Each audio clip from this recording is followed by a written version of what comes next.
Andrew, 2 years ago, you and I sat in Romania for a 5-hour conversation. I opened with a quote from you that you haven't fully been able to explain until now. First, they try and cancel you. Then they put you in jail. And if that doesn't work, they kill you. Andrew Tate, what's the real reason you were canceled? And what's the real reason you were put in jail? Well, thank you for taking the time to do this, Jack.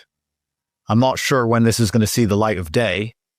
However, a lot of the intimidation tactics against me are intensifying. And I've realized that many people at home who have witnessed parts of this story haven't seen or understood the entire story. And I've never told the entire story of what they actually did to me. So I feel like perhaps in case something happens to me, or perhaps they'll be successful. It certainly sounds like from the messages I'm getting that something is going to happen pretty soon, that I should just explain from the start of the very beginning of the story all the way to the end what they did to me and what everybody witnessed and what they're trying to do right now. And I think by the time I've done that, and it may take a little while, I'll be able to answer that question a little bit better.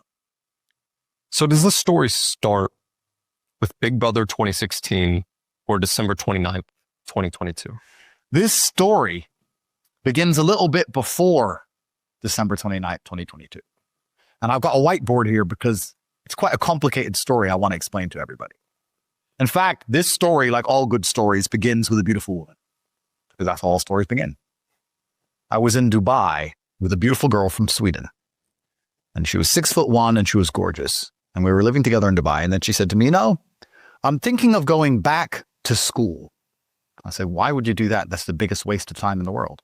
She said, no, I want to go back to Stockholm and get a degree. I said, your man is a millionaire. I'm rich. I've retired from my webcam days. I'm living in Dubai. I'm a rich man.